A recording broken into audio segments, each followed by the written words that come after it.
What a Strange Little Colt. Written by Linwood. Chapter 5. Excellence, Part 2. I remember them pretty well, Gabriel began. My mom was super sweet, if a little doting. Because I'm the youngest, she would always make sure I was safe and stuff like that. He paused for a while, swallowed and continued, still not meeting her eye. She had a kind soul.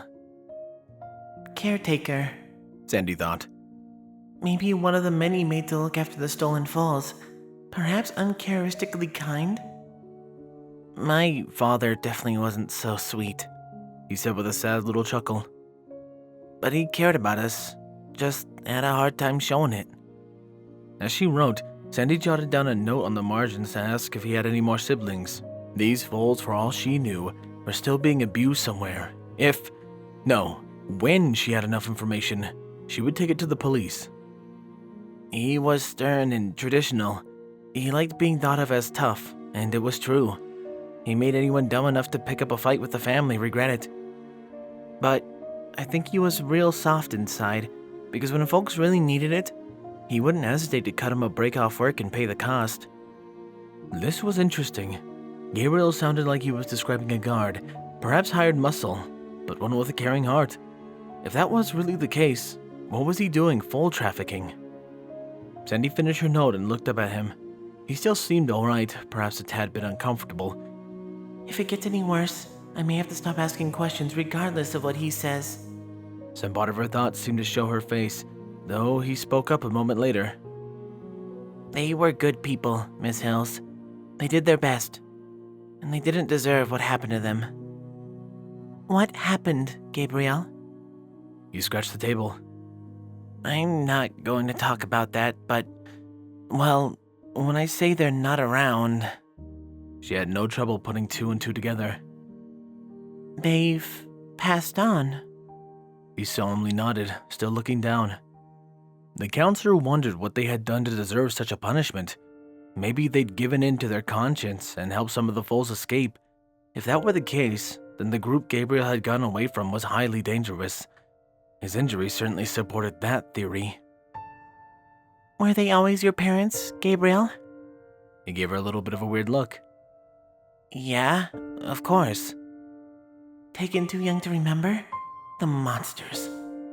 Sandy wondered if his real parents, his pony parents, were somewhere out there, still mourning the loss of their colt. Maybe one day they would find out enough to track them down, but it wouldn't do to give the colt false hope, so she kept the thought to herself and moved on. What can you tell me about, Rachel? Rachel, Gabriel corrected. She was my older sister, my only sibling. That one unfortunately did not need explaining. After our parents were, out of the picture, she took care of me.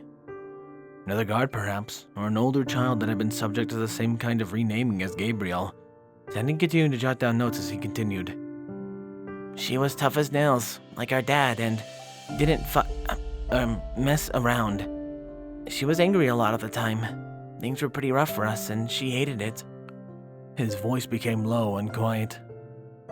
She took care of me for a long time, and she always stuck up for me. An ache Sandy hadn't felt in a long time gripped her heart. She reminds me of Gentle Breeze. Eventually, she had to go. The foal folded his forelegs on the table and rested his head on them with a sigh. I miss her. Sandy's heart retched in her chest. Oh, Gabriel. She set down her clipboard and walked around the little table to wrap him in a hug. He didn't lean into her, but she suddenly gave thanks that he didn't push her away. After a moment, she backed off, though the Pegasus mare chose to sit beside him now instead of across from him. It's okay, he said. I know that she's in a better place. A silence passed as Sandy Hills considered how to proceed. Their time was drawing to a close, so she decided to begin to tackle one of the cult's bigger issues. Your family, they didn't look like you or me, did they? A dire chuckle escaped from the little green foal beside her. No, they did not. They weren't ponies. Griffins, most likely. Despite the names not starting with a G, she supposed that this included his strangely named sister too. Perhaps it wasn't only pony children being trafficked. Sandy shifted to another question, one she asked a few foals raised by other species that she had counseled. Can I ask how you feel about your body, Gabriel? He looked at his foreleg, one bandaged and splinted, one free. Perhaps unconsciously, he flapped his wings a little. I'm not particularly comfortable. Different than, I guess what I'm used to? What he's used to? What? Sandy wasn't quite sure how to address that, but it went in her notes anyways. It's strange, but I can't get used to it. I think it's a lot. This has all been just a lot. He rubbed his chin.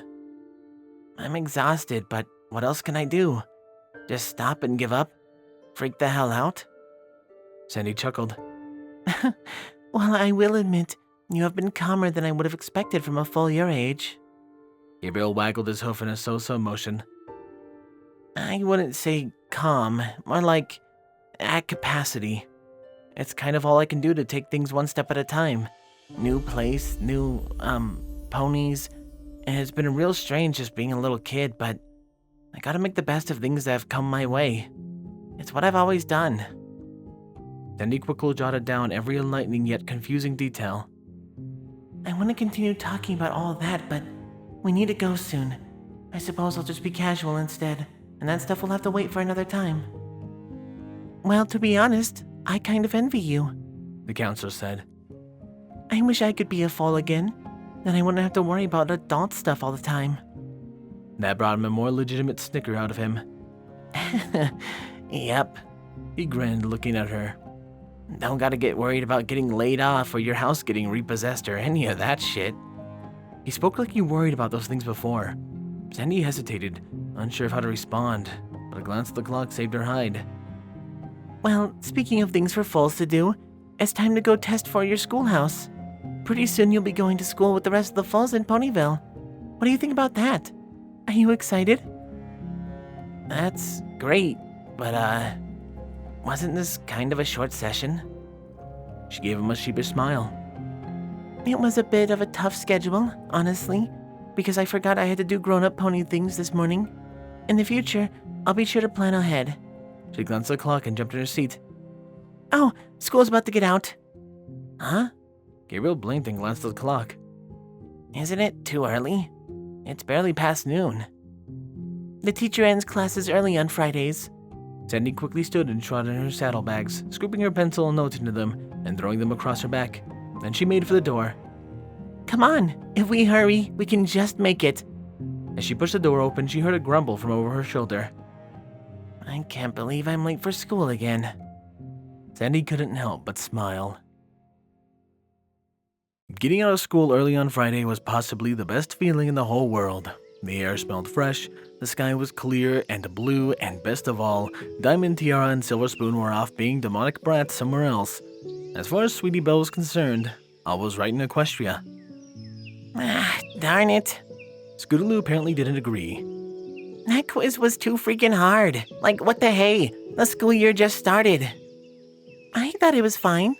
Sweetie watched the other foals walking down the path leading away from the schoolhouse and towards Ponyville.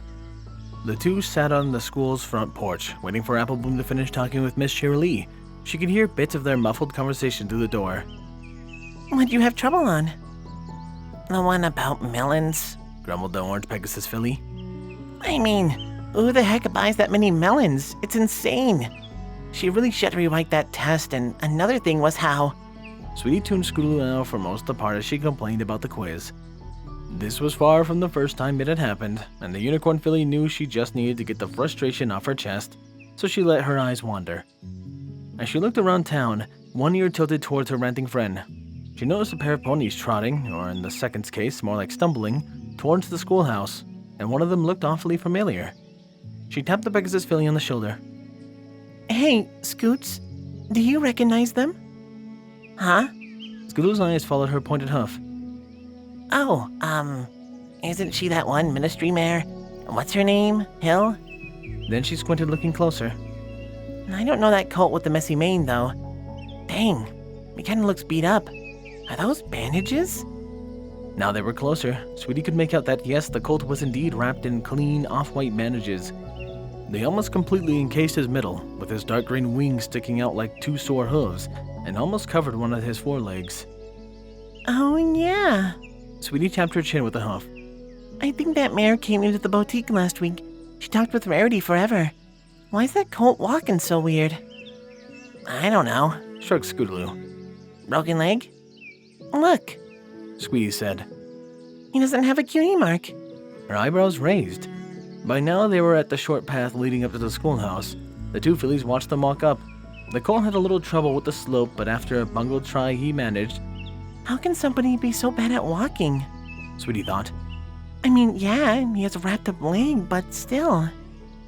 The brown Pegasus mare gave the two a cheery smile. Hi, girls. She said in a warm, welcoming voice. How are you today? The Colt meanwhile gave them a completely neutral stare. We're alright, I guess. Scootaloo said. When she didn't continue, Sweetie Belle realized it was up to her to pick up the conversational slack. She gave the mare a smile and her friend an elbow jab. What she means to say is we're doing good. How are you? Sweetie ignored Scootaloo's indignant, Hey. We're very well, thank you for asking. the friendly mare said. My name is Sandy Hills. She glanced down at the Colt, but when he continued to stare at the fillies, she continued. This is my friend Gabriel. He blinked and raised up his hoof in a little wave. Weird name for a weird cult. Sweetie Belle thought. Sandy Hills continued to smile at them. We're here to see Miss Cheerily. Is she here right now? Yeah, she's just inside, but she's talking to our friend right now. She should be out any... Applebloom cut Scootaloo off herself when she pushed open the schoolhouse door. Hi, gals. Hope I didn't take too long, cuz... The old filly stopped short when she saw the newcomers. Oh, you were trying to see Miss Cheerily? Did I keep you waiting? Sandy Hills shook her head. No, there's no trouble at all. We just got here. With Applebloom finished, absolutely no reason to stay at school remained. The weekend called their names and offered cutie marks to crusade for, but Sweetie Belle found herself curious about the Colt, and while Scootaloo began to repeat her complaints anew to Applebloom, she watched the newcomers greet Miss Cheerily and enter the school. As a strange Colt walked through the door, one of his eyes flicked to hers in a split-second sidelong glance. Something in that look sent a little spark up her spine. Sweetie, you coming? And then it dropped from her mind. The little filly turned tail, hurrying to catch up with her friends. Well, he certainly finished the test. With Shirley's opening words, Sandy Hills knew that this conversation was going to be an interesting one. The examination had taken Gabriel fairly long to complete. He had trouble holding with his pencil, giving up mouth writing after a fruitless half hour, and electing to hold it in the crook of his fetlock in what appeared to be the most uncomfortable way of scribbling down answers possible. On top of that, the Colt refused to let Cheerily help him, insisting that he could do it himself. In his defense, though, it wasn't exactly a short assessment. Once he'd finished, Gabriel had asked to wait outside and enjoy the afternoon while Cheerily went over the exam. He and Sandy watched the weather team as they wrangled hooffull of clouds and flown them off towards the growing storm past the edge of town. Sandy Hill even pointed out Rainbow Dash as she swooped and dove, pushing chunks of white fluff this way and that. It seemed to please the Colt. Now Sandy stood back in the schoolhouse, having left Gabriel outside to enjoy the day. Sunbeams poured through the tall windows and laid their golden shelves across the whole room, filled with dancing motes of dust. The slightly musty air felt warm enough to lie down right there on the wooden floor and have a nice long midday nap. Sandy pushed away the sleepy thought and looked at Cheerily expectantly. What do you mean? Well, I suppose we'll start with the writing portion. The pink-maned mare set the relevant sheet of paper on her desk. It was covered with the most jagged, unclean writing Sandy had seen in a long while, and she raised her eyebrow. His mouth, the hoof writing, leaves something to be determined? Cheerily chuckled a little at her understatement. Yes, but once you get past that, you can see he has excellent grammar and near-perfect spelling.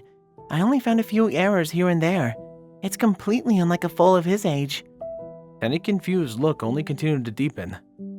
What's more, he was tasked to write a fairy tale, and he produced possibly the most disturbing version of Hussel and Grazel I'd ever seen. In this version, the two foals have very strange names and don't escape the witch at all. She stopped, looking a little green. I'll spare you the details. Of course he scored mid to high marks in reading, but that's not completely out of the ballpark for his age. Maybe he wrote a griffin retelling of something?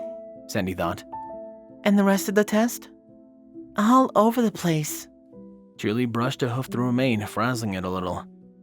I've never seen anything like it, honestly.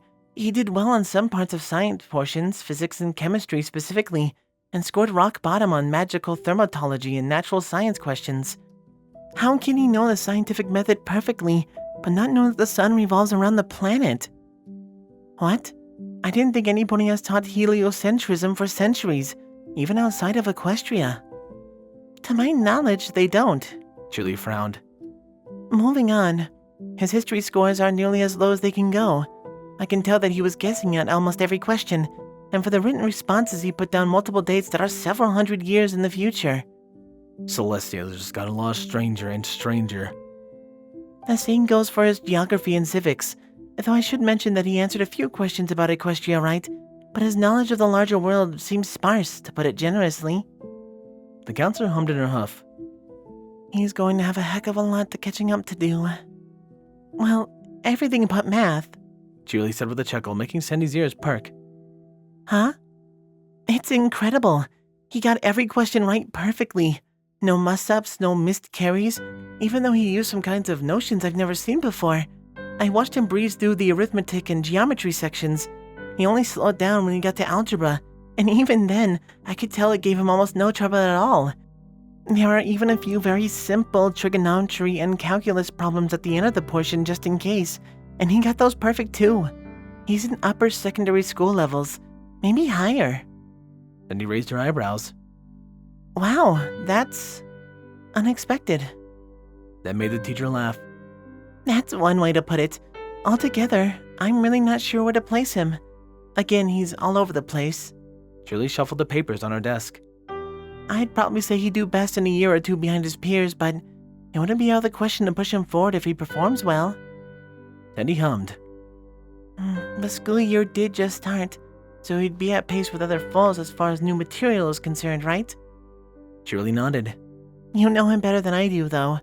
What do you think? Well, Gabriel needed to be able to fit in if he was going to develop proper social skills. Sandy doubted that was even possible given how oddly he tended to act, and putting him with a bunch of smaller foals wouldn't do much to help that, but it wouldn't be as detrimental as the teasing the Colt will likely receive from other ponies his age. On the other hoof, if he were to be put in with his peers, he'd have to work hard to catch up in the areas he was behind. It was certainly a pickle. After a minute or two of thinking, Sandy spoke up. Well, I think it's important for him to be around other foals his age, if he's going to have a chance at making friends. It's paramount considering his situation. I'll give him plenty of help, Julie smiled. But he'll still have to work harder than the other foals. Is he capable of that? Sandy looked out the cracked window to see the Colt was sunning himself on the schoolhouse's verdant green lawn. He looked perfectly content, eyes closed and almost asleep, but the Pegasus mare noticed that one ear was cocked and pointed directly at them. How long had he been listening to them speak? Well, to be perfectly honest, Shirley, the counselor said, still looking out the window. I'm not quite sure what exactly that Colt is capable of just yet. Oh man, I absolutely loathe doing Apple Bloom's voice. It is difficult, so I just decided to go with a slightly higher pitched Applejack voice just to make up for it without going too much into the Mickey Mouse here type voice. I hope it was okay, probably not the best, but I'm working with what I got here, man. I only got one voice, alright? I'm trying. Who those that know I try, because I love them so much, are my wonderful Patreons. Thank you, Squall, Windfeather, Wandy La Paz, Rainflicker, Starlight Blaze, Dreamless Portal, and Redeemer of Dark. Chase Lemaster, Sword Brother and Mordred, Danish Dash, Night and Game, DJMX 2000, Solus, RD Bryant, Captain Blueshadow, Nocturne, HKH4, aka Texture, The Animated Ghost, and Canned Panzer. And of course a large thank you to my Titan tier Patreons, Dark Guardian, Maverick, and Silent Titan. I appreciate your guys' support so much, and it means a ton to me. That aside, however, this has been Firehearth. Have a wonderful day.